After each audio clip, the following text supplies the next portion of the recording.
Hi there guys, Dan here today, and we're bringing you another Old World video. Today we're going to discuss the contents of the most recently released Arcane Journal, which is the Dwarven Mountain Holds. I'm here with the dwarf player himself. If you want to introduce yourself. I'm Rob. I play dwarves in Old World. I won't call myself the dwarf player. I'd love to have that title, but I won't not self-proclaim myself as the dwarf player. But yeah.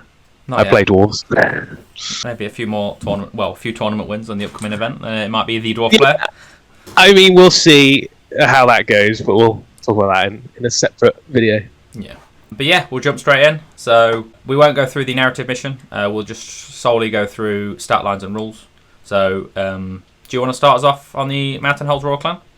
Yeah, so I'll talk about the Royal Clan. So this is alternative to the Grand Army option of the Royal Clan. The composition is fairly interesting. You have to take a king or a thane, which is obviously a little different. You can have 0 to 1 Anvil of Dooms, or Rune Lords per 1,000, Rune Smiths. So no options for engineers, but that's sort of expected.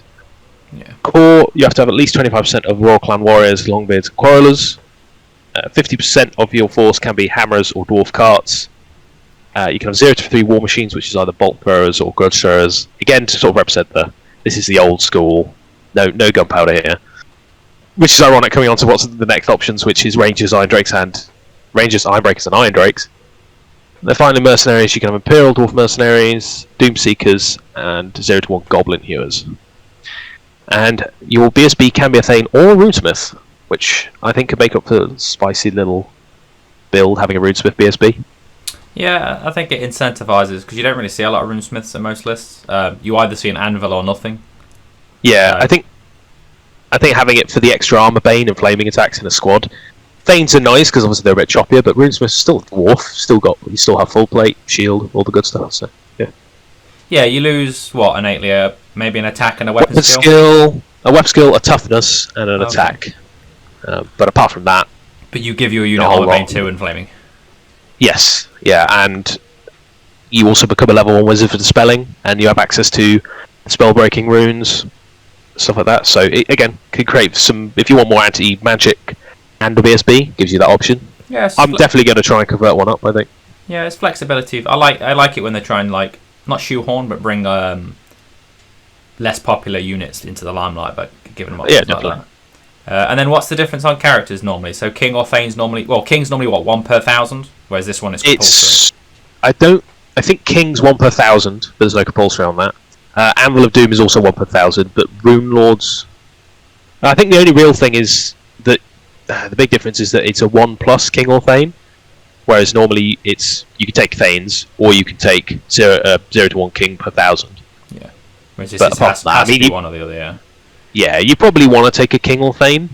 They're pretty meaty in this. I think Thanes is still really good. So... Yeah, especially with, say, if we just go over a page to the special rules that come with the Royal Clan. So you get the Ancestral Fury, which is a really nice buff for this build anyway, which is during a turn in which a unit in Royal Clan army makes a charge move of 3 inches or more, or made a follow-up move, it gains +1 to its strength.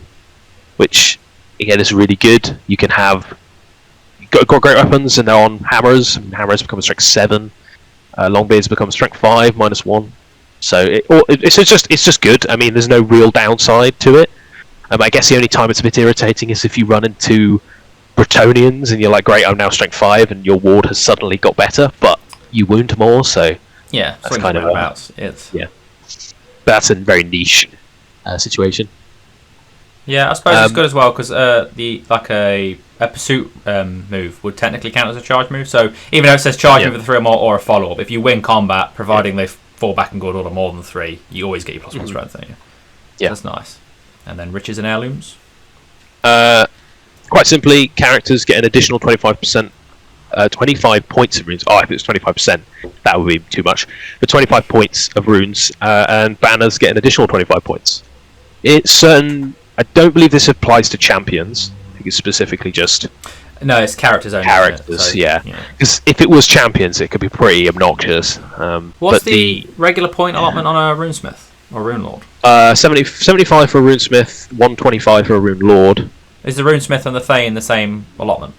Yeah, so I think they're pretty much the same. I believe it's 125 for Rune and King, Rune Lord and King, and then it's 75 for Runesmith and Thane. But that's where I feel like in this, Thanes have got even better, because it's not that the Kings are still good.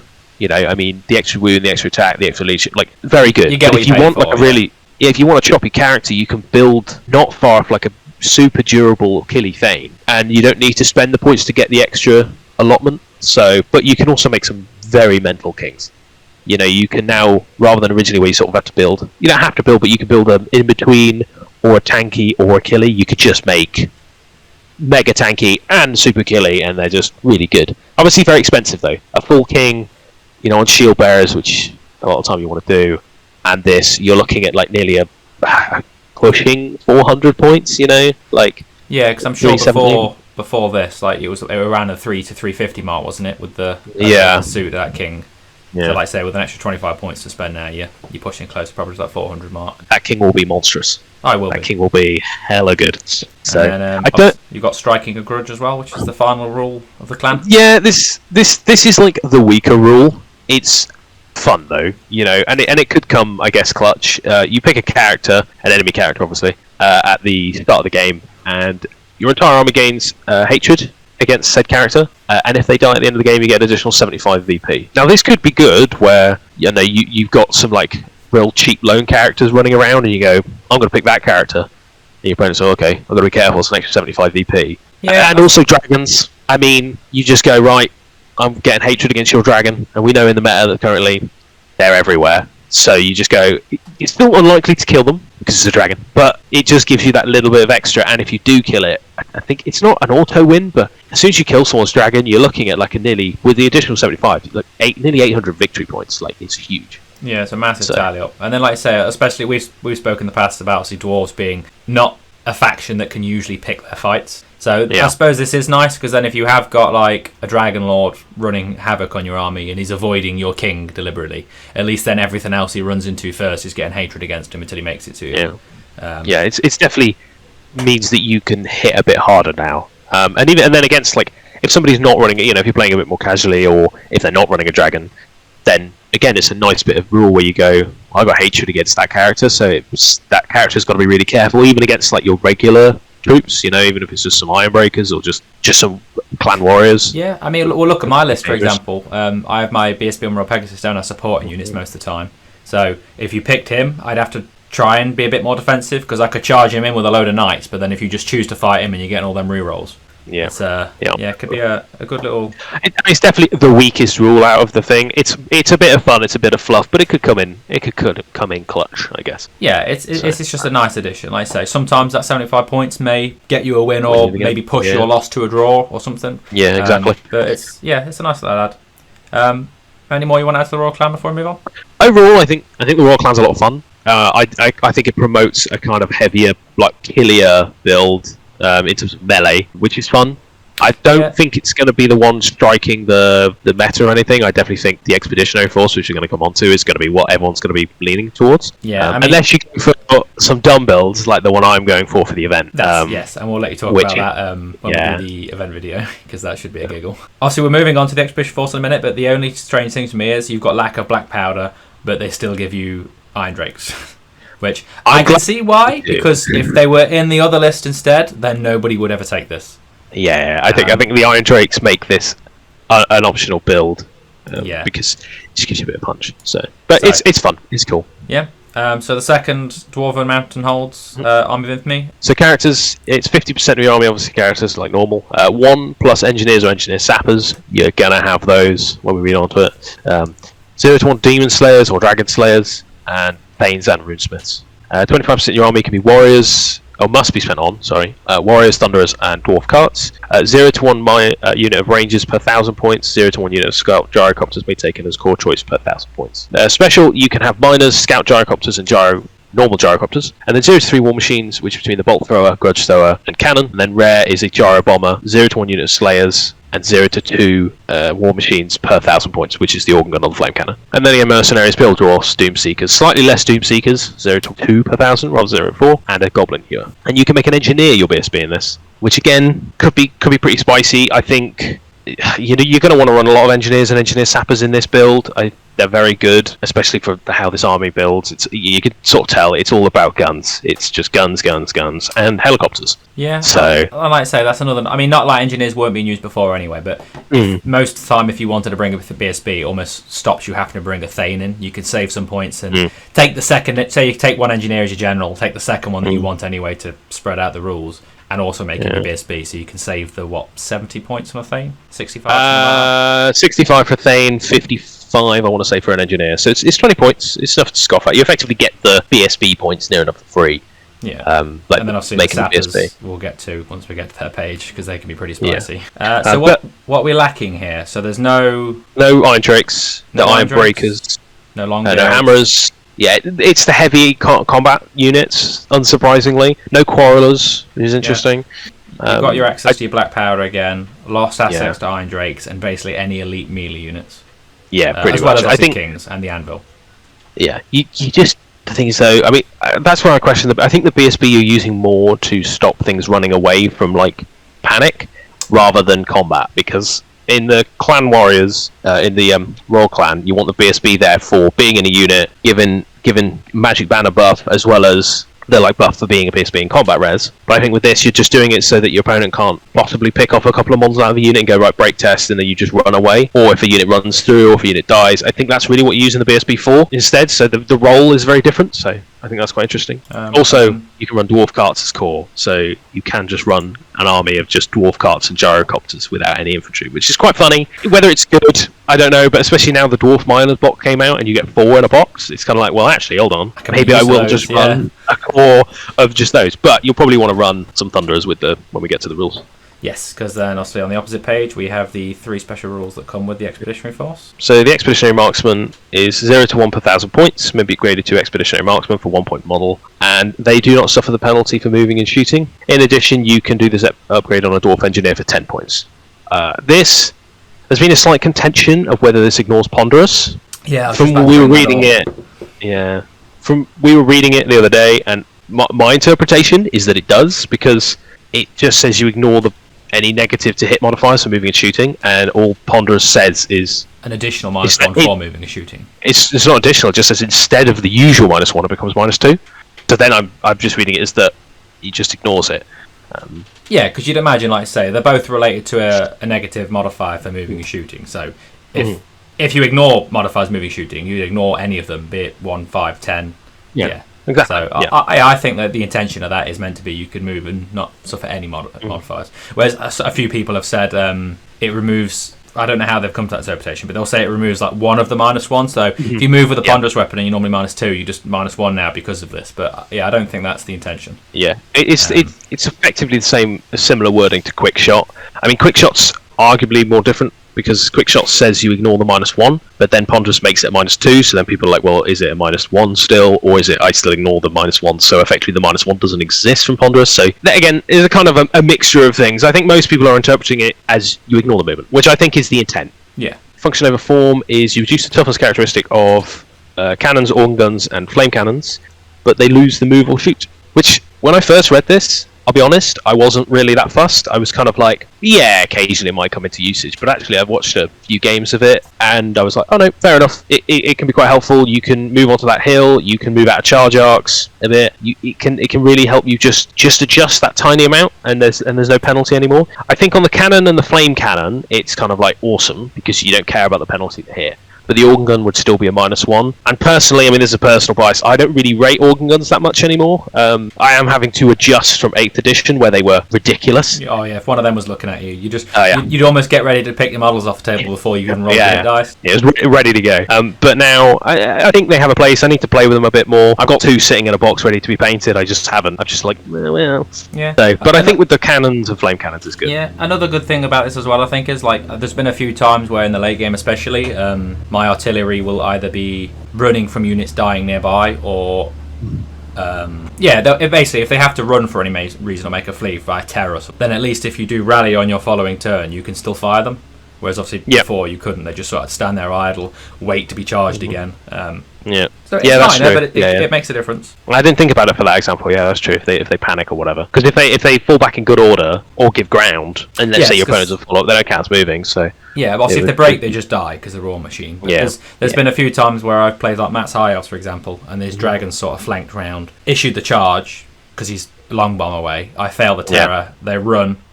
Then obviously next turn they'll rally because dwarves are high leadership. They'll just turn around, can't do anything for the turn. Go back to the Dragon Plane's turn. He'll charge again. I know it's unlikely to keep failing that terror, but it's a little niche interaction that could be helpful for just sacrificing the toughness, is it? Yeah, minus toughness. And finally we got the Subterranean Ambush. I like this a lot, but that's because I think miners are great in terms of aesthetically. I don't think they're that amazing a game, but they're fun. So if your army includes a unit of miners, you may, after both sides are deployed, but before the first turn of the game begins, deploy 2 32mm round mine markers, plus 1 additional marker for each additional unit of miners your army includes. These markers can be deployed anywhere on the battlefield that is not within the enemy's deployment zone, 12 inches of another friendly mine marker, 6 inches of an enemy unit, and 3 inches of a special feature or objective marker, which we'll have a quick talk about that in a sec. And then when a unit of miners will arrive on the battlefield as reserves, it can be placed anywhere on the battlefield within 6 inches of a mine cart, but not within 6 inches of an enemy unit. The unit cannot charge during the same turn and count as having moved for the purposes of shooting, but can otherwise act as normal. I don't think it's particularly amazing, but I think it's fun. I think I want to play this. I've bought some miners. I might pick up 2 boxes, but I just don't think I need 8 mining carts. So what remind me, because I've not seen anything of them. Miners are basically just a warrior stat line that will come with great weapons? Yes, they're a warrior that comes with great weapons. They have, I believe, an open order. They're basically a warrior. They're 12 points more. They're 12 points. God, if they're 12 points more, they would be. That's a pricey man. They are still close order. They have ambushes and Vanguard, and they can take blasting charges, and the character can take a steam drill, which I think you always would, because I think it's actually pretty decent. The steam drill means that on the charge he's got 3 attacks at strength 6 -3, but the blasting charges are strength range 6, strength 3 -1 AP, armor bane 1, flaming attacks, quick shot. So technically, obviously, because you can't charge when you come up for the turn of this, is there any range weapons that they can utilise to shoot on the turn they come up? Well, the blasting charges, it's one of those where it's you cannot be within 6 inches of an enemy unit. If you're at 6 inches, can you still fire them? It's that whole deployment with 24 away, my range is 24. Yes. Because when ambushes come on, they move on, but I don't, because I think you place them and then they can move. Because our ambushes are in the combat, they're in the strategy phase, aren't they? No, I think I want to say they come on in the remaining moves. It's at the start of turn sub phase. Oh, okay, yeah. So you theoretically then you should get some movement then. So you should able to come on away, not within 6, move within 6, throw some blasting charges. Hold on. I don't know if you can move. Oh no, compulsory moves sub phase, and then because is it compulsory moves, then it's remaining moves. So you'd effectively, because it's the same order, so you would place them in the compulsory. So you roll for them at the start of turn, you place them in the compulsory, then you would move them. So what's good is you could place them, move them, and then they can all throw blasting charges. Yeah. Well, front row can throw blasting charges. And it's not amazing, but they're quick shot, they're flaming attacks. They're only strength 3, but they're also -1. So, if you've got to place them right, but you have to place them within 6 inches of any mine marker, unless your opponent is hitting on it. Yeah, I like the fact that you'll always have 1 extra marker than you do actual units of miners, right? Yes, so you always have 2. So your opponent might not know which. He has to sort of prepare for both. At least it's not just 1 token. They're coming up here. Your opponent can sort of surround it ready for when you come on. You could sort of bluff them a little bit, which is nice. Yeah. And then I just think it's fun. Yeah, and then you mentioned obviously the special line there, which hasn't existed in the game so far, which is you put them in the 3 inches of a special feature, which is usually sort of like the Watchtower, or an objective marker, which at this point don't exist. So maybe those rumours on the mission pack could be true. I'm hoping it is, because I enjoy Old-World a lot, but the thing I find is we've played quite a few games of it now, and the 6 games have run their course of variety. I think it'd be nice to get some. I don't want too many ones where I just end up sitting on objectives, because that could be quite boring. But having where maybe you can pick up objective markers or you can move around might be quite interesting. Even if they're a small point score, because Watchtower is 200 points, which isn't nothing to scoff at. But the main bulk of your VP is still from killing. So I'm interested to see. I'm interested to see if they sort of go the Horus Heresy route, where they introduce kind of new because not including units Watchtower, it's basically five missions of kill points, isn't it? Oh, sorry, not including the extra points you get from Watchtower and excluding Breakpoint. That's basically 5 missions of kill points. Because obviously Breakpoints, although it is essentially about killing things, a little bit more math involved. It's not just run them and kill. But yeah, I suppose I know we're only 2 pages in technically, but so which one stands out to you more, Royal Clan or the Expeditionary Force? I think I like both. I do like both. I think the Expeditionary Force is this is my opinion, I think it's the one that will be more competitive because it's got gyros in it. Yes, you don't have Iron Drakes, but you got cannons, you got all the good stuff, and there's some all the units you get in it are really good. And I think the abilities are possibly a little weaker. I think the strength of this comes from the building composition. Yeah. I think the Royal Clan abilities are actually better, but I think that the content you can include, what you can actually include in the Force Org is worse. So I like both. I think the Expeditionary Force is the better one. I've got a clan warrior, the Royal Clan. I can build like multiple different variants of that. The Expeditionary Force I can technically build one, but I've ordered some more miners. I need to get my hand on a lot more gyrocopters. I do think like a heavy gyrocopter army is easily possible. Obviously, you could pretty much nearly do a full army of them without obviously not including characters. But yeah, I've seen some gameplay with them, but it does become a bit of a nightmare when you've got like 20 different skirmishing units on the board, and you've got to make sure you cover every angle and all this. It's very powerful, but I think actually. You get to the point where it'd be absolutely mind-numbing. You have to literally like micromanage your entire army to the nth degree of angle because you're like, crap, I missed this one and I missed that one. Like you could end up. I mean, when this stuff dies, it's 60 points, it's 50 points, it's not a lot, but eventually you'd be like, yeah, I kind of like to just know where everything's going to go and not have to like. And obviously that's just practice and stuff like that, but. I think it could be a fun army. I like a lot of the content, but I think I'd like the aesthetic of the Royal Clan a bit more because it's like big bricks of infantry and a proper old school dwarf. Yeah, I was about to bring that up there. The Royal Clan definitely screams more traditional Warhammer Fantasy battles because, like I say, big bricks of elite infantry marching up. Whereas you can definitely get a lot more janky with the Expeditionary Force because, like I say, you could technically just fill your core with carts and gyrocopters, take a load of war machines, take a load of additional gyrocopters. And then obviously have just things like Rangers in the core slot is still nice as well. So you could fill your core with scout gyrocopters and Rangers. Gyros just vanguard up. Rangers start deploying behind you, and then obviously fill the rest with just war machines pelting the things at the back, and then obviously the miners also popping up from behind. So that's definitely more of like an ambush force. I feel like if you were going to run this, definitely be taking things like Thunderers or Miners as an auto-include to make use of these rules. Thunderers definitely. Just swing more back to the Grand Army, maybe?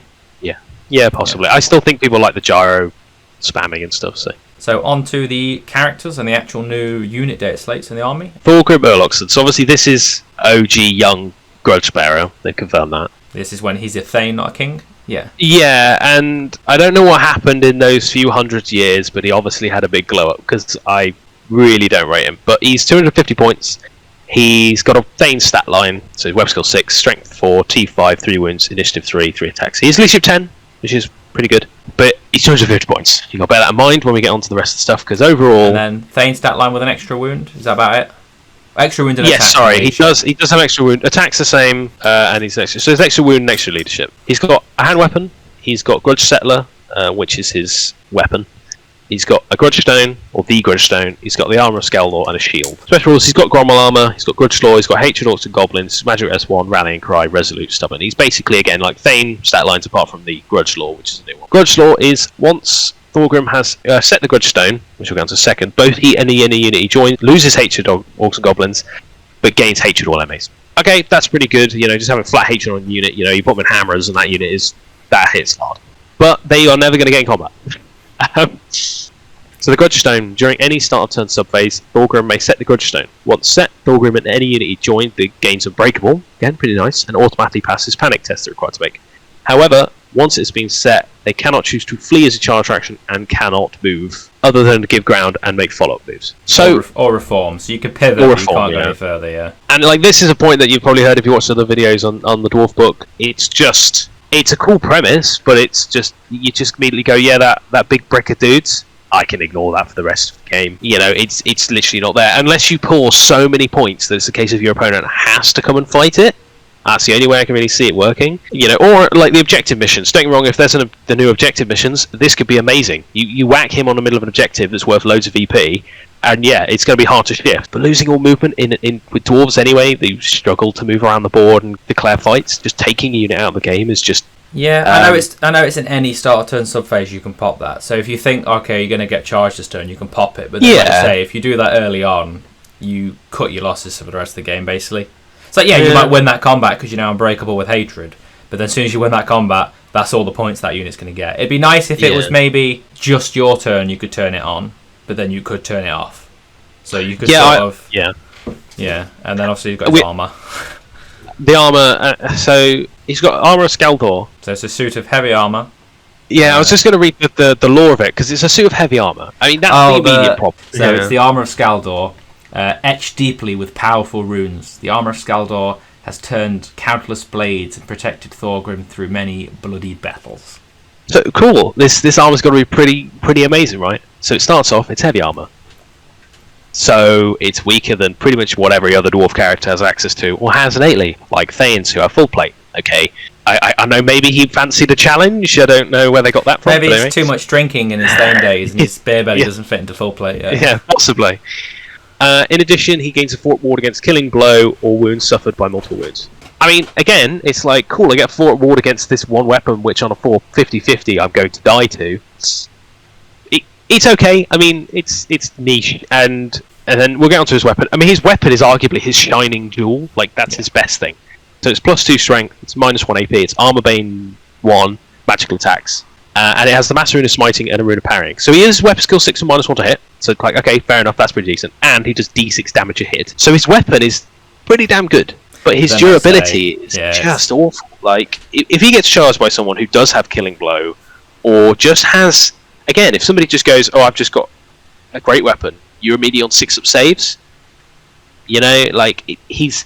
And for 250 points, I mean, you should never compare named characters to unnamed characters, because obviously it's pretty much...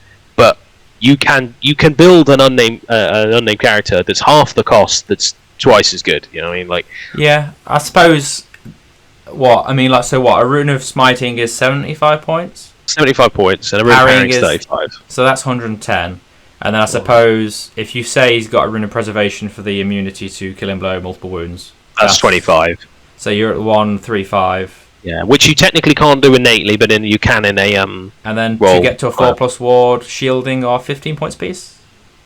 Yes. So you're looking at 180. He's got 180 points of runes. And then I mean, the fort ward's very niche. Yeah, a Thane's 65 points. Yeah. Which takes us to, what did I say? 180? 245? 245. So I suppose for 5 points. And he's on an oath stone. Yeah. Technically. So that's set. So he's 260. So you can... He has a very valuable combination of runes, which are cheap for their cost per se. But then, like you say, I think the main reason you're paying for him is the Grudgestone ability, which isn't, at the minute, very good. Maybe if they bring a mission pack and objective markers, or if they bring a mission where you sort of have to hold table quarters. Yeah. And maybe if it's like you pick a table quarter each and that's worth 500 points. Yeah. If you dump them in that and pop that, you sort of guarantee you'll get them points. But at the minute, there's not much utility for them, I think. I'm going to build one. I'm going to get one. I'm going to get I think I've seen most people have done this conversion, but I'm going to get the Shield Bearer Lord and make him Thorgrim. I'll give him a try at some point. I mean, overall, if he just had, I'd honestly rather him have, if he had full plate... Yeah, it's such a minor thing that would make him so much better. Yeah, if he had full plate and maybe he had, a 5-up ward innately, or the bump to a 4-up against Killing Blow, you could argue that's very powerful, but, paying 250 points for a kind of, a decent-ish Caban... I mean, I'll give him a try. I mean, I haven't tested him yet, obviously there is that argument, but I think the problem is you're paying a lot for the Grudge Stone and the Grudge Lore, which are really cool, but unless you time them right, could be detrimental of just cutting a whole unit and an expensive character out of the game. Yeah, they'll guarantee you not getting nuked off the board by a certain unit. But then obviously, like I say, I know there's the controversial topic at the minute as well that if he dies, is the unit still immovable and unbreakable? There's a few times. Whether he dies but the stone's still there and they can't move the bloody thing. They're just trying to him and his unit gains the unbreakable special rule, automatic passive panic. However, he and his unit cannot choose to flee. So it depends if he gives all those runes to his unit, then if he dies, if they remain, or if it's like a one and gone thing. Yeah, I don't know. I mean... Because theoretically, like I say, you could take him, pop that stone, get charged by a Dragon Lord, he issues a challenge, he massacres you. And then at least then, is your unit still unbreakable and immovable to try and sort of hold the dragon back, or does it lose everything? I don't know, yeah. That'd be an interesting one. I wonder if they're FAQ it. Yeah, if we move on to the next guy. Yeah, he's a cool concept. Like I say, he's a cool concept. Yet. And then, Youngrim. So, I have a big soft spot for Youngrim. He's one of my favourite dwarf characters. I love the whole Slayer concept. I've got the old one. I've just literally finished painting the new one. I mean, we'll go for his stats. He's weapon skill 9. Immediately, okay, that's pretty damn good. I think it's technically, apart from the Bloodthirster, I think it's like the highest innate weapon skill in the game. He's Bliss skill 4. He's strength 4. He's T6, which is pretty good. He's 3 wounds. He's initiative 5 with 4 attacks. AC ship 10. So he's 315 points. I'm personally, we've had this discussion before. I'm under the opinion, once we go through the rest of him, that I think he's a bit overcosted. But we'll get onto that once we've finished going for it. So equipment, he's got a hand weapon, he's got the Axe of Drago, he's got the Slayer Crown, and he's got light armor. Special rules. I mean, I'll take a breath to read through these because he's got a lot of them. So he's got Death Blow, Gromwell armor, Hatred, Orchid and Goblins, Immune Psychology, King of the Slayer Hold, Magic Res -2, Rallying Cry, Resolute, Slayer, and Unbreakable. So he's got a pretty healthy amount of special rules. Yeah, it's your usual Demon Slayers, Dragon Slayer sort of block with obviously his own ones splashed in. However, missing 2 of the keyest rules, but we'll go back to that. King of the Slayer Hold, Ungrim Iron Fist may join a unit Hammers or Slayers, even though he doesn't have the lowest special rule. A unit Hammers joined by Ungrim gains Immune Psychology and Unbreakable. Pretty good. And if he's included in a Royal General of a Royal Clan army, you can take Demon Slayers and Dragon Slayers may be taken as character choices. 0 to 1 unit of Slayers per 1,000 points may be taken as core choices, and 0 to 4 Doom Seekers may be taken per 1,000 points as special. Slayer, he always wins on a 4+, regardless of toughness. The Slayer Crown means he increases his armor by 2. In addition, he has a 5 ward against any safe stuff. So he's got 4 up save, and he's got 5 ward. So he's immediately tankier than Thorgrim. He's considerably more expensive than he is. And then you got the Axe of Drago, which is +2 strength, -3 magical attacks, and Monster Slayer. Finally, it's been a while. Well, you've never seen that word on a dwarf textbook before. Statline's great. He's a very good combatant. There's no arguing that. He's pretty tanky. T6, 5 up armor, 4 up armor, rerolling 1s because of Gromwell, and a 5 up ward. Pretty good. Yeah, so that's his stat block. You gain Monster Slayer, which you've been solely lacking in the heavily dominated monster meta of Old World at the minute. And then, what's your overall opinion? Again, as a combatant, he's very good. I mean, he's decent as a combatant. It's maybe an extra attack might be kind of nice or something, but I think you're paying a lot of points for him to be included in a unit of Hammers and for you to take that Forsorg in a Royal Clan. Again, you can argue those options a lot of the time, but I think in this case it's very emphasised. If if you're not running him in Hammers necessarily, which I think you're definitely going to. You're running Ungrim, you run him in Hammers. It's as simple as that, because you're paying points to make them Immune Psychology and Unbreakable. There's no reason not to. And then the Forsorg again. I mean, it's not necessarily bad. I mean, I need to test him in a few games. I think he's decent. I wish he hit a bit harder, and I wish he did have the killing blow and multiple wounds that the regular Slayers had. I don't think that would make him overpowered. I just think it would make him oh hell yeah, 315 points, but this guy will, he's dangerous in a challenge. But as we sort of had the other day, me and you having a game, and I was trying to fight your Bretonians, and your Bretonian Lord got in combat, who was on a Pegasus, and I was like, oh, I got 6 to wound, and it's this doesn't work because I'm a cav, not a monstrous creature. Yeah. Whereas if you were a normal Demon Slayer, you'd have Killing Blow. Yeah. So, I think he's decent. If I was going to rate him out of 10, I'd put him at an 8. Pretty good, but I think he possibly if he was 290 or 285, and I'd be yeah, he's perfect. But like you said, I think you're paying for the armor composition, because if you take him in a Royal Clan, he gives you access to Demon Slayers and Dragon Slayers and regular Slayers, which you don't normally have access to, and then obviously he lets you take Doom Seekers without having the Mercenary special rule on them. Yeah. Oh yeah, he's good. I agree with you. He needs Killing Blow. I don't know why they didn't give him to him. He's still a Slayer at the end of the day. I think him having Killing Blow and Monster Slayer would make him one not to be trifled with, because then, like you say, if you had him in that big brick of Hammers that's worth points, you wouldn't risk sending your Dragon Lord in there, your Pegasus Lord in there, your Cav Lord, your On Foot Lord, because you could that single 6. I mean, you've played my Bretonians, a few times how much just that 6 symbol can mean just instant death. It's just not worth it. Especially as well, like you say, if you did take him into a Royal Clan, that big brick of Hammers would have Hatred as well, and an extra 75 point tax on said Dragon Lord coming in. It'd almost be an aura of don't come near me, or you'll get messed up. Get ungrimmed. So we move on to the next character, who I think is arguably best one in the book, especially for his point. Yeah, he's super cheap. and I think he's super good. So this is Burlock Damned Son. So he's an engineer. He's skill 5 plus skill 5. He's strength 4. He's toughness 4. He's got 2 wounds. He's initiative 2 with 3 attacks. Leadership 10, and he's 85 points. So he's 30 points more than a regular engineer. I mean, I think it's worth it just for the leadership 10. Well, that's it. If you're looking for a cheap general, yeah, chuck him in there. I think possibly the cheapest access to leadership 10 in the game again. Because regular engineers are still leadership 9? Yeah, the only leadership 10 thing is a king and all these characters. He comes with a furnace hammer, a rivet gun, and heavy armor. He's got dwarf crafted, gromwell armor, hatred orcs and goblins, magic res 1, prepared positions, range finding optics, resolute, stand back, chief, and stubborn. So prepared positions is during deployment you may entrench a single non-character model whose troop type is war machine, or a single unit of quarrelers or thunderers. Pretty cool. I thought originally rated it more, but then somebody sort of pointed out one of the next parts. From like if you run him in the engineer, if you run him in the engineer force, you're kind of counteracting what you're paying points for on the thunderers by going right. You ignore the move and shoot penalty, but if I entrench you and you move, you lose that ability. So still could be interesting to see how that would be. Like I think it would be so let's say you're fighting against another ranged army. I think it's a no-brainer unless they outrange you. If you're fighting against a more combat-heavy army, that's when you probably want more of the movement so you can move around. I mean, it's still probably worth entrenching because you can just you can move normally. It's not like you're hard-locked. You just, as soon as you move, you lose the benefit. Yeah, I suppose it means if you're not going first, that first turn, they get -1 to hit you because you're behind that low linear obstacle. And then as soon as you need to or want to start moving, yes, you'll break that rule, but then you don't not suffer the movement penalty either. So range finding optics is unless Burlock is firing or engaged in combat once per turn during the shooting phase, a friendly unit of quarrelers, thunderers, or dwarf war machine that is within his command range can either reroll any to hit rolls of 1 or reroll a single artillery dice.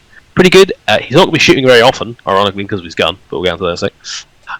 And then in addition, Burlock and any unit he's joined do not suffer the -1 penalty to hit modifier when shooting at long range.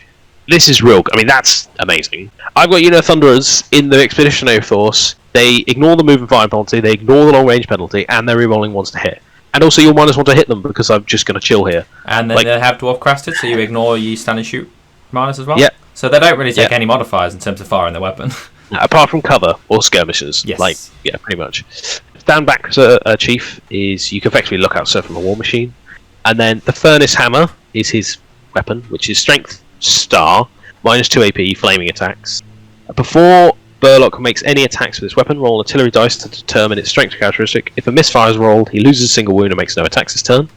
There's a bit of I don't think it works this way, but there's a bit of consideration where people do you have to roll per attack? I think it's just per set of attacks, because if it was per attack, I think it'd just be terrible. Yeah, I know there's been some controversy in that. I agree with you. I think it's just the 1 dice per 3 attacks he has. Yeah, because it says obviously if he rolls a misfire, meaning 1, he makes no attacks this turn. So you think it's just, I roll 1 for my strength, if I roll an 8, all 3 are strength 8, if I roll 2, all 3 are strength 2. Yeah. But if I roll that 1 misfire, you lose all of them. Because it make no sense if it's the other way, because then you're rolling for 3 separate strengths, but any 1 misfire, you lose all 3, which I don't think is correct. Yeah, then he's got his little rivet gun. Yeah, it's range 10, strength 3, -2, armor being 1. If the roll to hit is successful, the weapon causes D3 hits to the target enemy unit rather than the usual 1. Not bad. I mean, what's nice, this is just a nice standard shoot gun. Yeah, it's basically about probably the only time you'll use it. If something's been 10, they're either charging you or you're I think you'd rather lose his shots to get the real 1s in the unit. But overall, for 85 points, I think he's an absolute steal. I think he's great. I consider just running him in any army because you're like, well, unless you're really desperate for the points, you go, well, I want an engineer, so I'm going to run him and then make him my general. I'll hide him behind my units. He can give my units reroll wants to hit. He can entrench a war machine. In any army, you can't run him on. Are you good? You can run him in a grand army because he just counts as an engineer. He's not an engineer. You can technically run him in a rogue clan if you really wanted to. Can they take engineer? So he's an engineer. Oh, he's an engineer. Yeah, so you could technically run him in a grand army detachment, your original one. Right, sorry, so yes, you're correct. Can, and then obviously you can run him in, basically because he's not a sapper, you can run him in either one of those, but not the Royal Clan. Yes. Ironically, he's the solar opposite to Thorgrim. It's like if you're going to run that expeditionary force, I believe, do you have to take an engineer in that? Yeah, yes. 1+ engineer or sapper. So you might as well make that 1+ engineer your 85-point leadership 10 general. The Thunderers that are probably an auto include at least one of, maybe 2 because of your move and shoot rule. He can then join, and then like you stated, no -2 for moving, no -1 for long range. You can entrench yourself turn 1 to make you harder to hit. Just sit there blasting away, it's great. And even in combat, he could be strength 10 and -2. he could just slap something. Well, that's hard. it as well. Yeah, if someone comes in and wants to issue a challenge, it's like, yeah, I've got 3 attacks at weapon skill 5, potentially strength 10 -2. He's fairly squishy. I mean, he's T4. He's only got heavy armor, 2 wounds, no ward. Yeah, but it's not his purpose as it is. No, yeah. I feel like the whoever on the Old War design team that designed this though definitely plays Overwatch because he reminds me of a certain dwarf. What do you mean? It's not a certain dwarf with some turrets. Rivet gun, furnace hammer, small beardy man. All he's lacking is 1 mechanical arm and a daughter with a shield. Yeah, I have thought of a conversion I'm thinking about doing for him because I have looked at the old model, but I kind of want it, but I don't really want to pay like 50 quid for it. I was thinking about getting the old Grimburloxen model and taking the Orlok Power Claw from the Necromunda gang, then using that. Oh, so you're going to give him the mechanical arm? Then it the package of... Yeah, no. That'd be cool. Yeah, like you said, I think he's the solid choice out of the 3 characters. How would you rate them? Would you reckon Burlock, Young Grim, Thorgrim? Yeah, literally that.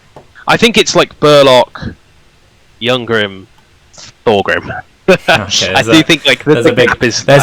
He's Thorgrim's in 4th. You're keeping a 3rd open in case another character comes along at the minute. Yeah, it's a solid choice. And then obviously we've got the new variant of engineers, which is the sappers. Yep. So sort of standard engineer stat line, but they are better still 5 instead of 4. And an extra 15 points, 70 compared to 55. Yes. Yeah, they are a little bit more expensive, but I mean, I've seen these are like real good. So you may take one of the following: brace pistol, pistol or brace pistol. It may take any of the following: great weapon or handgun, and may purchase up to 50 points of weapon runes, armor runes, and talisman runes. Already, that's an interesting thing because we'll get to them later. Obviously, there's the new engineering runes, and obviously seeing a lot of gun thanes, and obviously more gun engineer runes. But it's interesting that they can take a great weapon and a hand weapon if you want to take the points. True, they can. Yes. Whereas most other characters is normally great weapon or handgun, if I'm not mistaken. Yeah. So I just thought that's. I think it's still still solid because you could take both. It gets expensive. I mean, you can make these expensive. I think honestly most people are running these naked, but just the rules they bring to the army. Yeah. Which obviously has follow. Yeah. So you got the dig in, dwarf crafted, Grommel armor, H-Rolls goblins, magic res 1, resolute, stubborn. Dig in is during any command subphase. This command subphase. If they're not engaged in combat, this character may attempt to lead their own unit in digging some field works by making a leadership test using their own leadership. Pass, the character any unit that's joined becomes entrenched. So this one's quite nice because you can entrench during the game. Yeah, and it's any command phase, so you do it your opponents as well. Yeah, exactly. So you can be like, right, you're going to start shooting, right, I'm going to dig a hole. You're just going to dig a hole. And you lead your dwarves. So you leadership 9 everywhere. So it's pretty... technically as well, if you take veteran, then you get to reroll it as well. Yeah. If you're next to Burlock, your obvious general choice, you leadership 10 for that test. Oh no, it's his own. Using their own. Yeah. Okay. But 1 less leaderships. Yeah. And then hostile terrain. Any enemy model is, and this is why everyone's running them. Any enemy model enters movement within command range of 1 or more characters with a special rule must make dangerous terrain tests. This is one of those where it's Again, I haven't run it yet, but I've seen it in play, and people are running like 3. One of these as your general, and you just sit them behind your lines. As your opponent's like, I charge, right? Dangerous terrain. I make an overrun, dangerous terrain. I make a reform, dangerous terrain, because they're different movements, and it's ridiculous. I mean, honestly, it's like it's not going to wipe out armies, but it's just that little plinking damage, and because it ignores the armor, and you just get wards against it.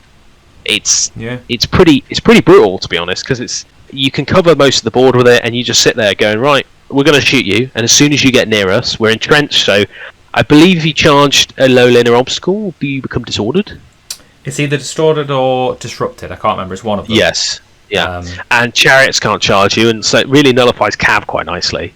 But you go right dangerous terrain on your cavalry, and those models start dropping, and it's not your opponent's not going to sit there losing pulling models off the board, but you can have that one lucky one where they charge and go, oh, okay, I've got 5 guys, who wants? It's like, well, that's I suppose technically as well, once that combat's over, so it's like you say, hypothetically, if turn 2 they move into that range and make the dangerous terrain, turn 3 they want to charge you, they make the dangerous terrain.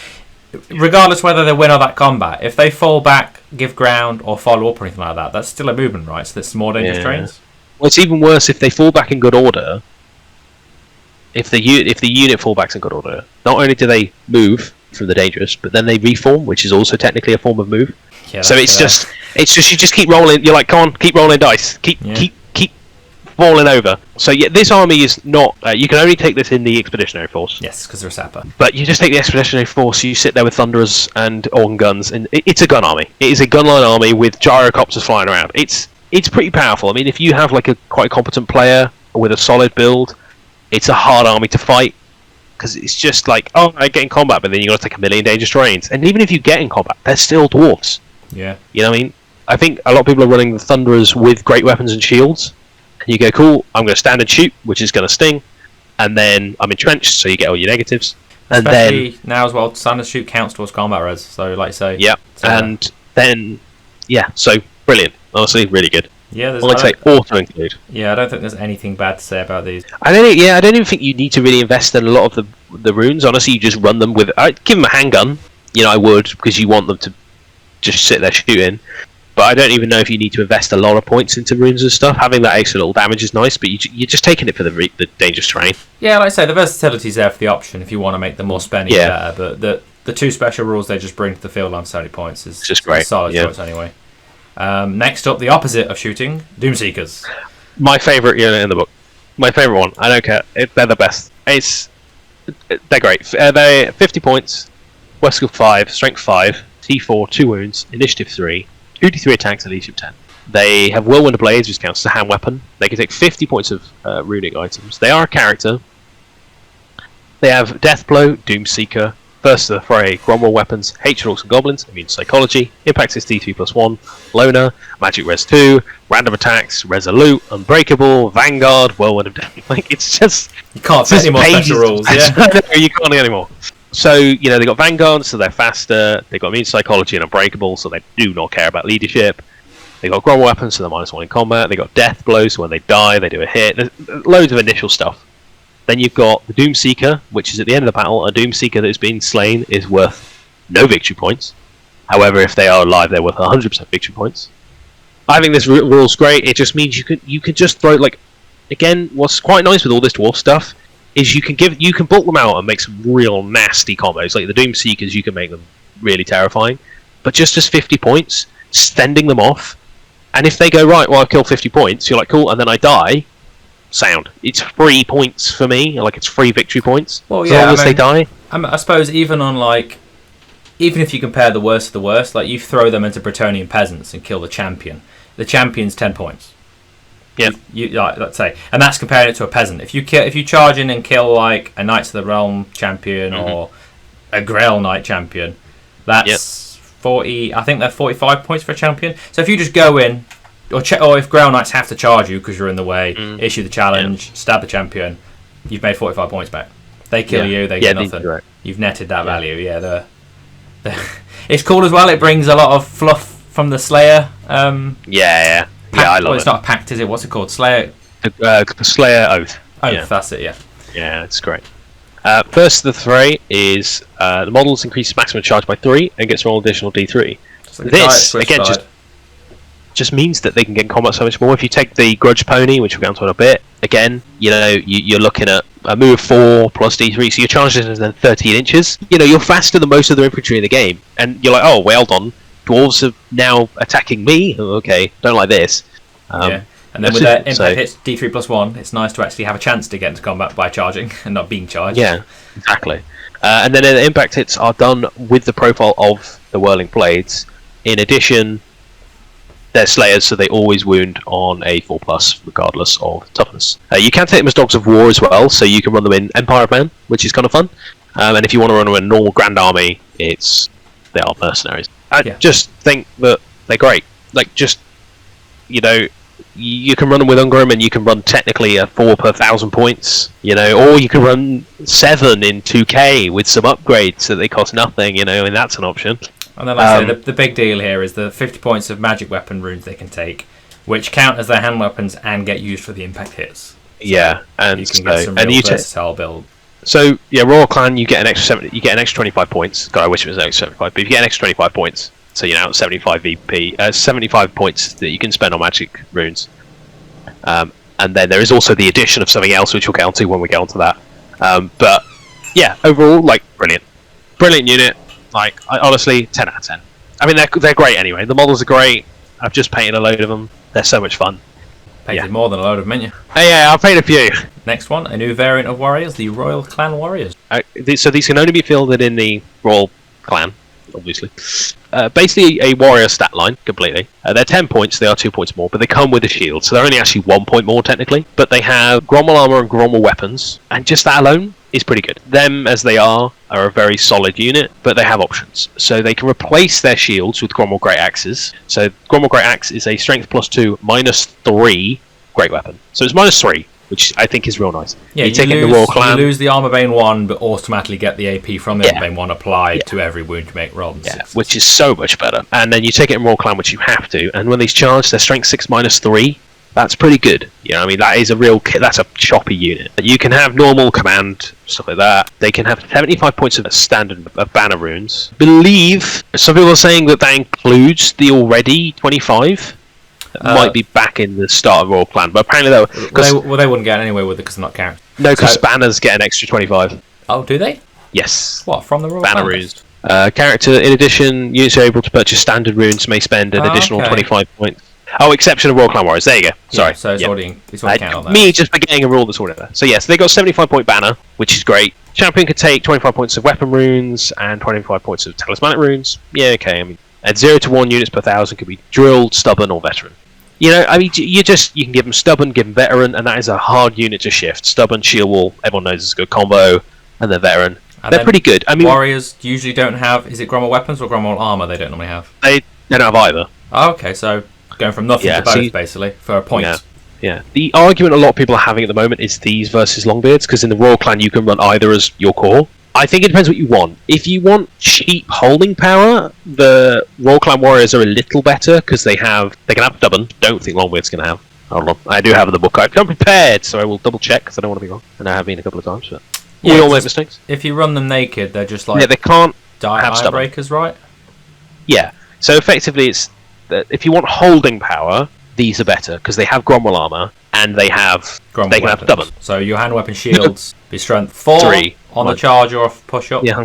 -1. But if you want aggression, so if you want defense, Royal Clan Warriors are a bit better. But if you want to be able to deal that damage, the Longbeard's better because they're strength 4 strength 4 innately, and they'll have skill 5. I think it swings and roundabouts. I mean, Longbeard is 1 point more, but then as soon as you give these stubborn, and then if you want to give them veteran, then you're at the same points. I've got an absolute boatload of both now because I've just built a load of the Royal Clan Warriors with Sword and Board. I'm really tempted though.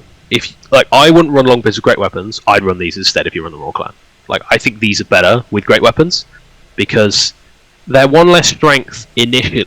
If you're getting charged, but if you're charging, you're the same strength and -3 AP. That is just you just cut through stuff like butter. Yeah, definitely. That's just great.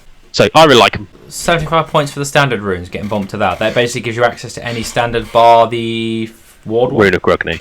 Yeah. The Rune of Grugny can be only BSB. So you can take the +1 combat res bubble one on these if you want to, but that's technically yeah, technically or combinations of some to take to 75 points.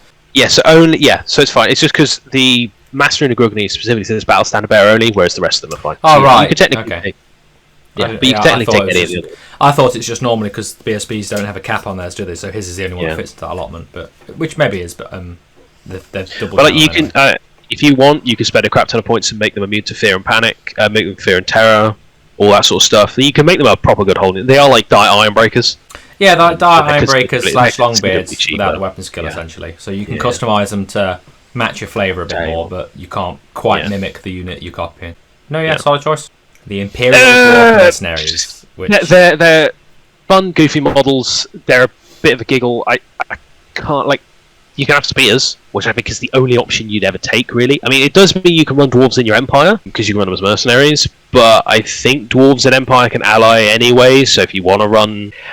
They're fine, they're there. I don't know. I don't really know what to say about them. They're literally a dwarf warrior that comes with light armor.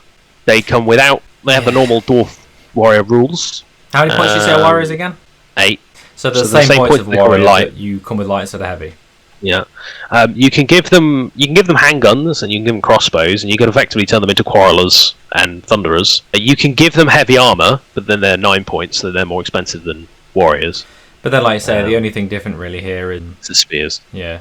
And although they can give themselves heavy armor for a point, as soon as you go heavy armor and spears there, you're at 10 points a model.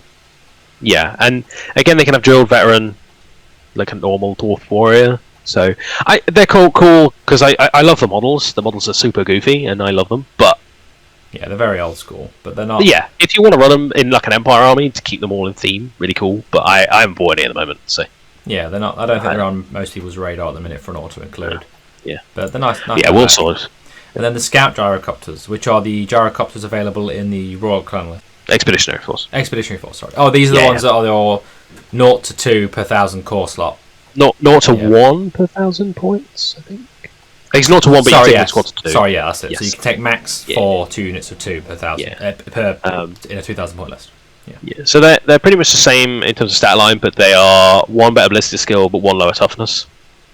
Which I think is good. I mean, like, the toughness is nice. Like, regular gyrocopters can surprisingly hold pretty well. Especially because these only have heavy armor, or counts having heavy armor. So they've only got 5 save and they're only T4. Yeah, whereas a regular one has full plate.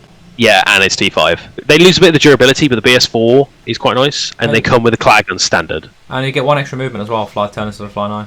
Yeah, they are. They are fly 10. So slightly fast. And a regular gyro is what in points? 60. Yeah, they're the same cost. Same cost. 1 better BS and fly movement, and a clatter gun already included, but you lose the toughness and the full plate. Yeah, so not bad. I mean, a gyro with a clatter gun is 70 points standard, I believe. Yeah, but I think it's if you want to go heavy gyros, you're probably going to run the Expeditionary Force, and if you want to run clatter guns, you want to run these. Because they counteract the only real negative, because the clatter gun is -1 to hit all the time, because it's multiple shots, D6. But having the -1, having the Blisk of 4 means that you're going to hit on 4s most of the time with them. Because you're going to be in short range, because it's march, it's move and shoot. Yeah, so you can march up real close for that fly 20 now of march. Yeah. So your threat range is effectively 32 inches of good threat range. Your total is 44.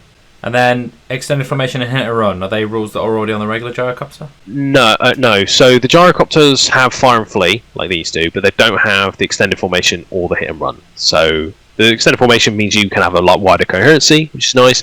And then hit and run means that instead, if you would win a round of combat, you can fall back in good order rather than having to follow up or pursue. Which is a weird one, really, because it's normally instead of you just increase that gap again. It's a nice. What's good about it is, let's say it's your turn, you charge, you beat them back in combat, and you're like, well, actually, I don't want to then get back in combat. Let's say you went in with the plan of hitting with the impact hits, dealing a bit of damage, getting the initiative bonus. You can then just go away. Like, you know what I mean? You could just fly off. Because you've got Swift Stride as well, so your leaving is 2d6. So you could go in, do the impact hits, do a bit of damage, but then if you're in a position where you're like, if I stay here, I'm going to get flank charged, you could just disappear. That's pretty good. You could get real menacing against certain things like war machines as well. Like, use the Dwarf Mirror Match, for example, just because it's easier since we're talking about dwarves.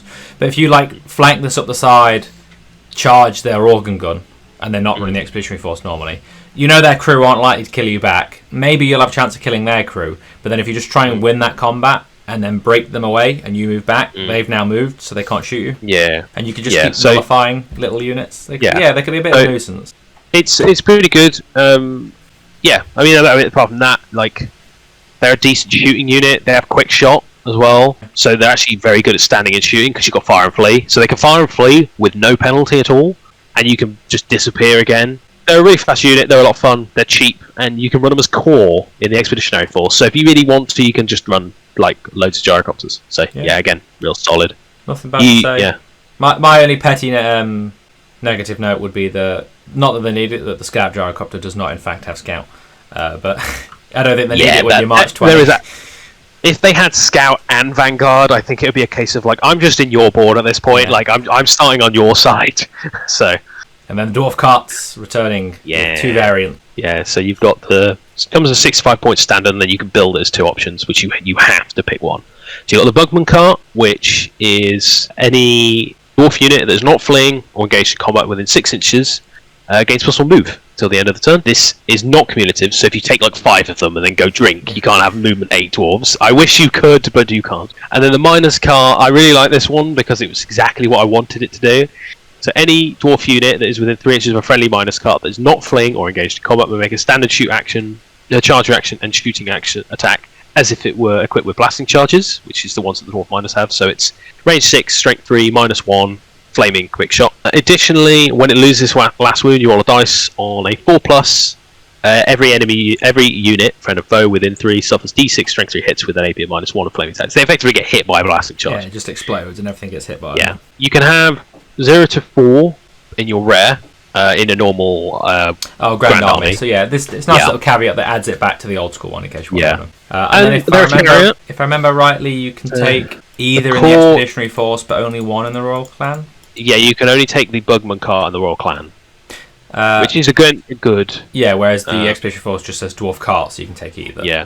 You can run them with the core again, so if you want, you could just fill your core with mining carts, which again I think is hilarious. Because that could be quite powerful again if you put Thunderers, like put them behind Thunderers. Because if you put them behind a Thunder unit, when your opponent charges, you could take the Thunder, like if they were not within charge rate, like their movement, you can shoot with the guns. But if they are, then you can go, right, we're just going to huck a load of grenades at you. They're only strength 3, but it's more possible combat resistance. And they're a chariot, which is kind of nice. They only move 6, so they are actually quite slow for a chariot. They do have impact hits of D3. They are strength 5. They have a 5 up armor, and they're 65 points. Again, they're a bit of fun. They don't have these. You could run a lot of them. I do like the idea of running loads of the mining carts and just suicide bombing them into people. Because technically as well, if you could chain it right, you could have them go into a combat and then hit multiple units within range and just blow everything up, and it could be kind of fun. But I don't see it being particularly competitive, but funny. No, it's just a funny flavour for the unit. Yeah.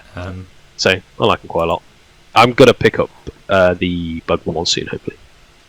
Yes, because you get 4 with the Miners kit re-released recently. Yes. You can only buy singular, the old sculpt of the Bugman's card. Yeah.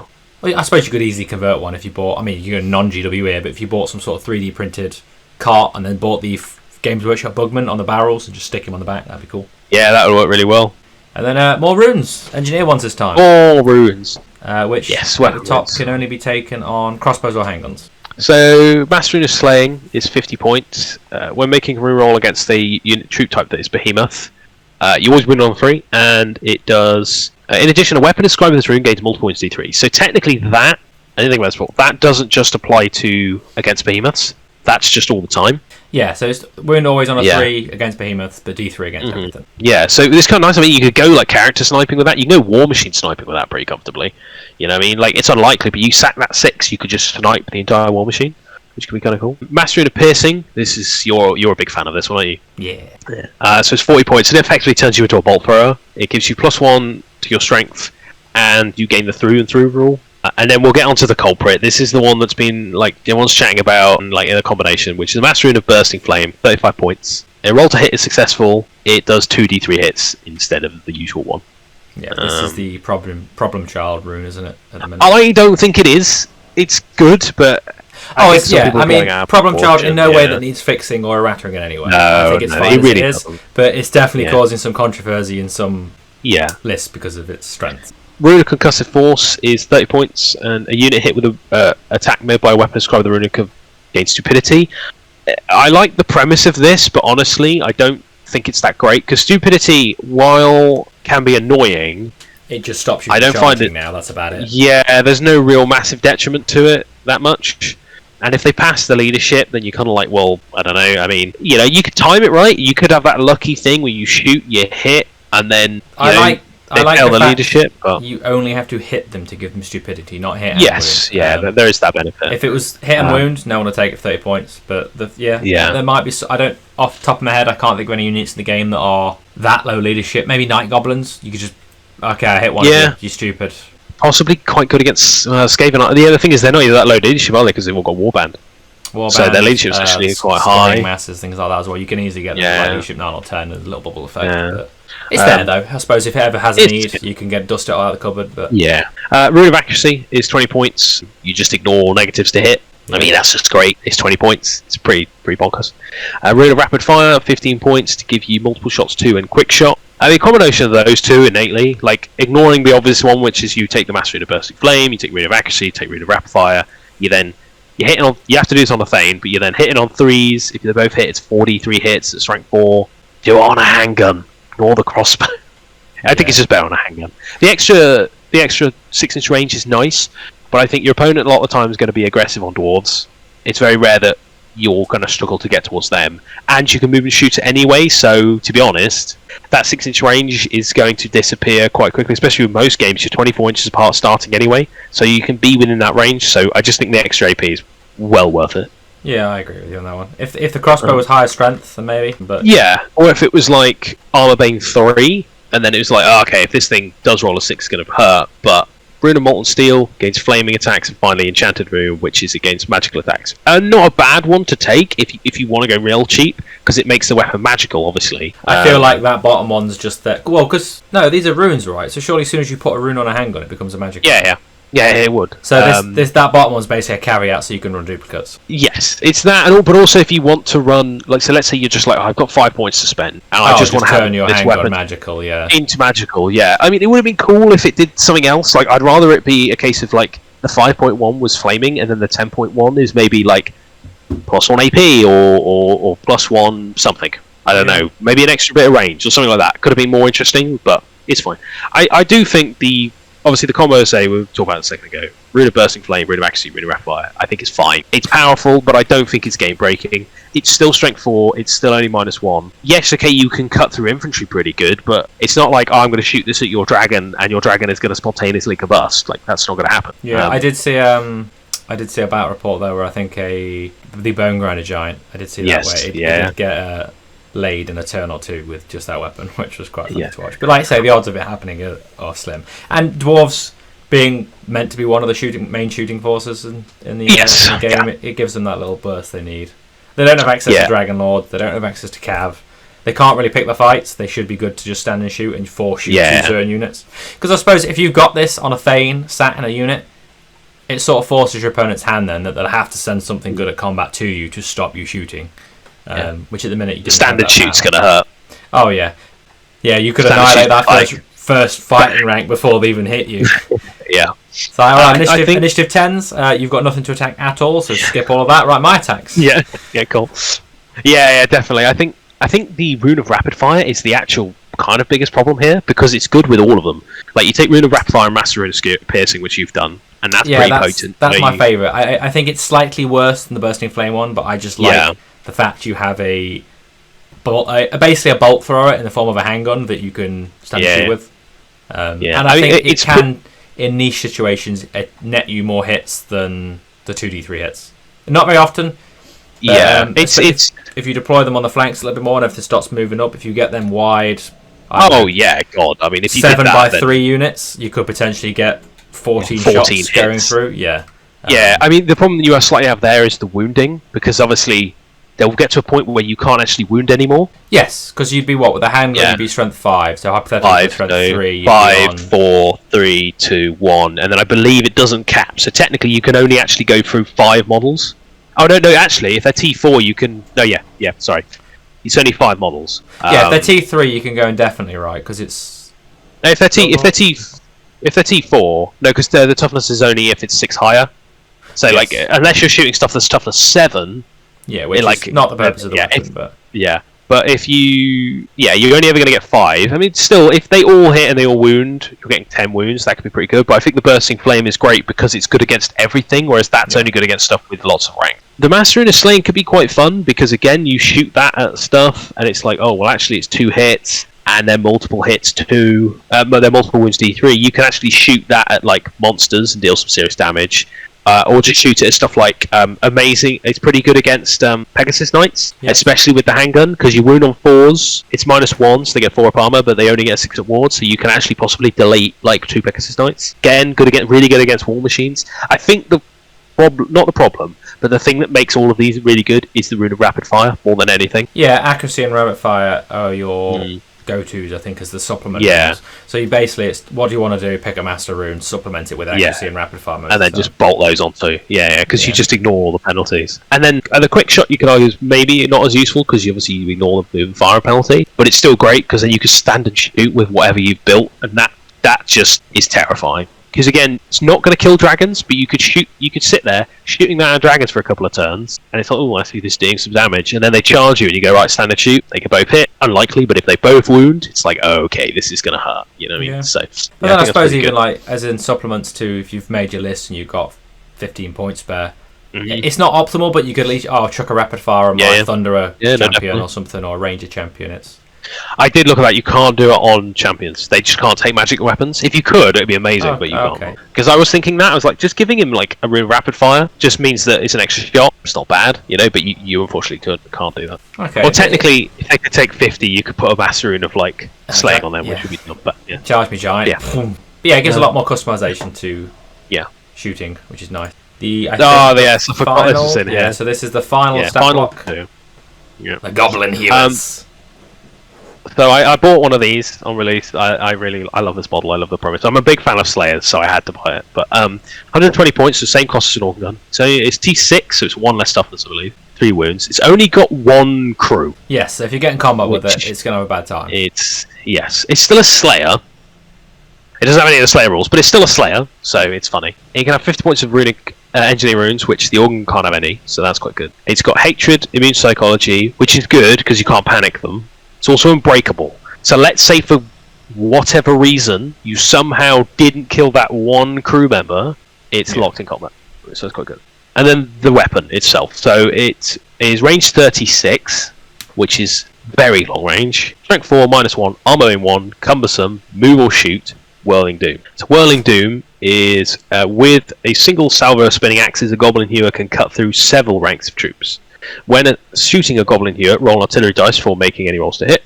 The number of shots fired is equal to the roll of the artillery dice plus a d3 modifier per rank, including the rear rank, even if it is incomplete, or if it's in the flank, per file. However, the misfired rolled, no shots are fired, and critical faults occurred, roll immediately on the appropriate misfire, which is the stone thrower in this case. A lot of people are comparing organ guns to this, like comparing the two. I prefer this because it's a Slayer theme, and I think it's hilarious, and it can spike real hard. Plus, it's a little bit more reliable because you can take engineering runes with it. You can also make it like flaming and stuff. Like there's some build quality with that. Yeah, because obviously if it misfires, it uses the stone thrower chart. So things like reloading and stuff are still viable options on it. Yeah, still very useful. But I mean, if you again, like you shoot that at a unit of most units these days are like 3, maybe 4 ranks. It's an artillery dice plus 43 shots. Quite a lot of shots. Well, it goes back to, like, say, if you have them on the flanks and stuff, and the mid game when everything's pushing up, if you have got that, I don't know, 7x3 brick of Bretonian Foot Knights, and then your file now is 7 long. Yeah, and that situation, you're wounding them on 3s. It's -1. It's also armor bane 1, which won't really matter in that case. But yeah, it can definitely do some damage. I see people making the comparison. It's obviously considerably squishier because it's got 1 crew member. So you get in combat, it's basically just dead. Yeah, that toughness 4 body with no armor. It also has... You can run 1 per 1,000 in your rare choice in a regular Grand Army. So... Yeah, but I believe... Yeah, that it's fun. It's a fun big kit. So I got 1. Would I get 2? Maybe, if I wanted to be an absolute lunatic and run 2 of them. It's just a spicy piece of artillery to add to the options of the dwarves. Yeah. And then finally, a new variant of runic items per se is tattoos. Yeah, so these don't really have an allotted points. So Doomseekers can take 3 of them, Demon Slayers can take 2 of them, Dragon Slayers can take 1 of them. Most of them, honestly, are all pretty good. The only one that is kind of bad is Rune of Reckless. Is the only one that actually is just not very good. Yeah, and that's more just the frenzy, isn't it? Well, it's the frenzy, but it's also giving your opponent +1 to hit. You're already squishy, and you're just making yourself easier to kill. If you put that on them Doomseekers that you want to be better at hitting and be better at dying. Yeah, possibly. I think the bottom bit's fine for that. It's the frenzy, because then we've seen it before. You can really get baited around on certain things. I will say though, if you have a Rune of Reckless and you also have basically there's like a combo where you could end up with like 2d3 plus 5 attacks. It's like damn, that's a lot. We'll start from the top, work our way down. So Rune of Dishonored at the top. 50 points. Demon Slayers or Dragon Slayers only. It makes sense when we explain what it is. A model with this runic tattoos reduce their last wound. They gain D3 a D3 ward, a 3+ ward. Against any further wounds suffered. However, at the end of the battle, a model with runic tattoo that has been slain is worth no VP. If it's still alive, it's worth 100% of its points cost. Quite fun. Like we first looked at this, talking about you could build like a hell of a demon slayer and just sort of try and go right. You will try to murder as much as humanly possible and then die, and I'm happy with that. But it is a bit of a balancing act. We've spoken in the past, haven't we, of it's almost a feels bad to sink 300 to 400 points into a Demon Slayer because you know the lack of save, still slow movement because you're a dwarf, potential of not getting into combat and getting to gun down is a feels bad to lose 25% of your army before getting to do anything. Whereas at least now, 3 at ward, so hopefully when you get to your last wound you might make it there, and then basically turns you into a Doomseeker. Whereas like if he gets, I don't know, cannon turn 1 by some reason, you don't care because it's like, alright, he hasn't killed anything, but I'm now playing a 1600 point game instead of 2000. Yeah. Because also, like, it's a bit of a double-edged sword for your opponent, because if they kill it, it's like, well, cool, but you have spent resources to kill it, and okay, it's cost me points, but you've netted nothing. You kind of wanted him to live, but then if he lives, he's going to do some serious work. So it's kind of like, it's a balancing act. Runeless Endless Battle, I think is great. It's 40 points, and during any combat in which you charge, which I need to remember, because I think I did that wrong. Okay, so yeah, every time. We played a game with this, and I have. I think I was doing it where I did it all the time. So we all make mistakes. Of course, because I charged you with my Pegasus Knights, didn't you? And yes. It was small. Yeah. Okay. Yeah. Oh, live and learn. It's still early. Every attack it makes that causes an unsaved wound allows it to immediately make 1 additional attack. Now these obviously can't trigger, and impact hits don't do this. So if you do put this on a Doomseeker, you don't get impact hits, and they get more impact hits, and then hit, and they're just mental. Initiative 10 mulching machine. Yeah. I mean, you can make a pretty good mulcher with a few runic combos, which I'll talk about briefly at the end. But the Rune of Reckless, which is talked about, it gives you Frenzy, and you get +1 to hit. However, enemy models also get +1 to hit you. It's okay, but the Frenzy means you're uncontrollable, and the +1 to hit just means you want to kill and then die. You don't want it to be a case of your opponent charges you and then it makes you you kind of want to do the damage before you die. Yeah, this just makes you more likely to die. Rune of Hatred against all enemies is pretty good. Just flat rolls to hit for the first round of combat. Again, you take Rune of Endless Battle, you take something else, you get them flat rerolls. It's pretty good. Rune of Grit +1 toughness. I like this one a lot. You can actually build a really tanky Demon Slayer with this, because you can take Rune of Dishonored, Rune of Grit, and then you take Talismanic Runes to give him 2 at ward, like once per game. You're like, oh, okay, and then you give him like -1 to hit and +1 weapon skill and all this. You can make a Demon Slayer just hard to hit and hard to wound, and then like even if you get through a few saves, just means he's like, oh, actually, he's a problem child. I can't deal with this guy. Rune of Dauntless means you always issue and accept challenges if possible, and you also get to reroll to hit in the challenge. Not bad. For 15 points though, you can make a decent just like challenge-y. But I like to fight challenges, and I'm pretty good at it. Rune of Wrath is +1 attack. I mean, this one's good. This one's just... It's basically another option to get Rune of Fury. Yeah, so there's no downside to this one. Warrior's Bet Rune +1 weapon skill, not bad.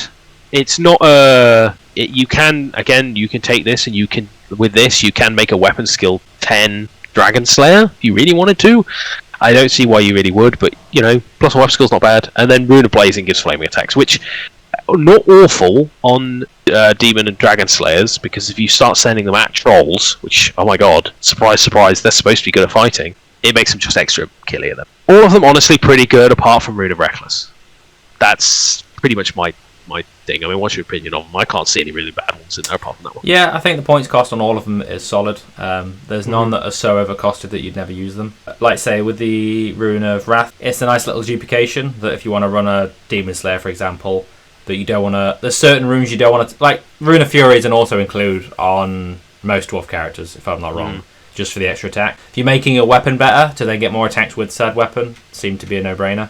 So this lets you at least add more customizable runes from the original weapon runes, and then give you more attacks using the Rune of Wrath, or vice versa. Chuck all your Runes of Fury onto the weapon now and make yourself better with the tattoos. The Rune of Dishonest, like say, is pretty much an auto-include, I think, on Demon Slayers and Dragon Slayers now, because you can be more loosey-goosey with their playstyle, and it's not a feels bad of, charge, die, okay, that's 40 points, I never got to use it. Yeah, definitely. And the 3 at ward, as I think we saw in our game, I got one of your Demon Slayers down to a wound, and he just tanked like 6 3 at ward saves. Yeah. Just to keep himself going, dying. And then charged on the following turn. So it definitely proved it gives them that survivability to get in there. I think like you can make one of the like hilliest characters in the game with these and runes. So if you take it's a heavy investment, and it could be a heavy investment that just pays off not at all, but the negative is less bad. So if you take a Doomseeker, you can give him the Master Rune of Alaric the Mad, to make him ignore armor. You can then give him a Rune of Fury, and then you can give him a Rune of Endless Battle, a Rune of Hateful, and a Rune of Wrath. And then he's 2d3 plus 2 attacks. Every wound he does an additional wound, and he has Hatred on all. And you have impact hits, which also ignore armor. Like, you know what I mean? Like, that immediately, like, 2d3, your averages with 2 is like 6 attacks. I was going to say, you hit most infantry on 3s with rerolls. You're wounding them on 2s because you're strength 6. They're getting no armor, and every wound you do, you're doing an additional wound. Yeah. So you're just doing it all again, and you've got impact hits. Like, I mean, he could just charge into a unit and go, right, bulldoze. Well, keep going. Funny you use that terminology. In my head, I was picturing you no longer want the Doomseeker model anymore, and you just want the lawnmower from Blood Bowl as he's just plowing through the ranks. Yeah. 200 points with no durable capabilities whatsoever. Like, if he gets breathed on by anything with like any kind of damage, he could die. But then, say you don't get any points for him, so. No, yeah, exactly. So I want to try it at some point. We've had the one game so far using some of the new stuff in the same way, and it's for me as the opponent, it's a weird psychological shift because you see these dwarves dotted about, and in your head you just think, oh, they're easy to kill, 3 victory points, and you almost autopilot. Like you had, I think, at the end of turn 4, 5, and 6, you had your one Demon Slayer just sitting in the middle of the board, and I just kept constantly pelting him with like Peasant Bowman spells, and he just wouldn't die. But it was only on turn 6 I realised, wait, hold on, I need to back off here. I don't want this guy to die. I need to ignore him. But it's a weird psychological battle you have to play with yourself to not gun for them. But then, like say, if you don't gun for them, they just eventually make it into your stuff and start mulching, and then that points they're generating. It's definitely it's a weird mix into the game, which is good. It's freshened them up. I think it's added. I mean, I think the best thing, like if we're doing an overall review for the book, like an overall, my final opinion of it. It's made dwarves definitely better. There's no question. I mean, obviously that was never going to happen. It wasn't going to come out and it make them worse. But I think it spiked dwarves up, especially the expeditionary force, personally, with actually being like, okay, these are a serious contender for some decent army builds. I don't think there's certain stuff in there where you're like, okay, it's not amazing, but it's not a bad addition. I think that's what's great with all these books is it's all just added. None of it is retracted from what you want to run, which is just all more stuff. I think it's made dwarves. It's just made dwarves better. It's made dwarves definitely more competitive. I mean, we're going to a tournament which we're going to do some videos on, I think, and it'll be interesting to see at the tournament, 1, the results, and 2, what we see there. Because I'm running dwarves. I'm running 1 potential list if I feel ballsy to run it, and then 1 list which is my safe practice list. The other one is like, well, let's give it a crack and have a laugh. I think it's solid, like I say, it brings a lot more flexibility into the range. For me, because obviously I've recently picked up a Dwarf Army, I haven't really played many games with them yet, but every list I make before this came out seemed to be Thane, copy and paste the same stuff I always had. If you run a King, copy and paste the same stuff you already had. Maybe with a little variation on the runes. And then your units would be... You'd find you'd have that shell of stuff you auto-include in every list. Whereas I think now with this, now you have your 2 armies of infamy, you can sort of pick a lane. If you wanted to run like the heavy longbeards, hammerers, kings, all the combat stuff, you just pick your royal clan. If you wanted to go more thunderers, rangers, gyros, you can go down your expeditionary force. But it's mainly the customization on characters I think I like the most, because now you can run killy kings, killy thanes. I just think it's funny that you could have a king on shield bearers with a mega handgun. Technically, it's not whether it's optimal to the thing, but I just like the idea, especially for like modelling purposes. It almost turns him into a little war machine. You imagine just like modelling that king on shield bearers with a with a big turret. Yeah, I mean, because the thing is, if you take a king on a shield bearers, he's got 150 in the Royal Clan. He's got 150 points of magic items. Yes. If you take the Rune of Bursting Flame, it's 35, and if you take the other 2, it's another 35. So 70 points. You've still got 80 points to take. You'd spend 25 on Rune of Preservation, so you don't get a killing blow. Well, you could take the handgun. I think you can't take a great weapon as well, like I said earlier. I think it's one or the other. But you could then start your hand weapon. You can mega that up. If you wanted to, it'd be funny. Whether it's optimal is another thing. You could spend like 70 points to give you a hand weapon, the Rune of Smiting, and then still have your 75 points to spend on your 2d3 hit, no move penalty, multiple shot quick spot handgun. And it's like, right, pick your poison. Let me shoot you every time. Or fight me with, because you could take that, you could take the Master Rune of Mad, you could still make him super tanky. I mean, it's expensive. It's like Just it's to have funny, the option and, is nice now. Yeah. Yeah, and if you if you, as you say, it actually makes him. You make him so good at both that your opponent's like, well, what do I do? Because if I ignore him, he keeps shooting you. But if you can't if charge I him, combat, he's going to kill you. So, yeah, it's good. It's solid. I put him in a brick of hammers with mining carts sitting behind him. Oh, I can't do that. Boo. Well, you can. I mean, you technically, but yeah. There's a lot more variety and flexibility in this now, which I like. Like you said as well with the tournament meta, it'd be nice to see if things change, because I've noticed a trend at the minute that most of the time in the top 3, maybe 5, seem to be always the factions that currently have an Arcane Journal. So your Bretonnia, your Tomb Kings, your Orcs and Goblins. So it'd be weird to see if these start climbing the ladder now. Obviously, we know Warriors of Chaos have just been announced. They're constantly up there in the top 5. Is this going to cement them in the top 3? I don't know. I hope their Arcane Journal just like nerfs their stuff into the ground. It won't, but because as we say, the Arcane Journals just add to the armies. But I'd be very interested to see what they're like. So I think we're planning on doing a bit of a review of that. We'd like to do reviews of the other ones as well. Whether we do sit-down reviews of the current armies in the Forces of Fantasy and Forces of Ravaging Hordes is possibly not. I mean, we have discussed about possible ideas of doing sort of our sort of opinions of like good stuff to run, stuff that's not great. I mean, these are just our opinions, guys. Like we're not mega competitive people. Like yes, we do. You know, we're going to that tournament. That is going to be our first overall tournament. We will all admit that. Yeah. We'd like to go to more. We feel like we've got a good amount of experience with like other things we read, watch, how we play games, how long we've all been playing games. That we can sort of 8th edition. We played a lot of the project when that came out, so we've got and we can just give some opinions of it. And it's just I mean, we sit and talk about this stuff anyway. So overall, I'm pretty happy with it. I mean, I'm pretty happy with the book. I can run my full Slayer army, which is great. I can run cool Gunline army. I can run classic Dwarf army, or I can run the standard mix of dwarves, and I have all those are options now. So. Healthy variety is always good across the army competition. Definitely. Like I say, we've got the tournament coming up, which is in 3 weeks, I think, from when we're recording this. 2 weeks now. 2 weeks now. We'll try and get some army list videos up, discussions, what we're taking and why, and then maybe a post-event discussion. If we do well, if we're not on 5, we'll just bin that off until the event. No, I'm joking. We're going for a good laugh. If we win a few games, that's another story. Like I say, we've only ever really played this casually. We've played competitive lists in the casual environment, but we've never played an actual match play competitive tournament. So it'll be an interesting tilt shift. Yeah, I'm expecting to lose every game. Well, we'll see. It depends on what the list you end up taking, but we'll save that for the next video. But I hope everyone enjoyed this. More to come, usual manner. Don't forget to like and subscribe for more content. We'll keep dishing it out as we see fit and come up with more ideas. But hope you all enjoyed.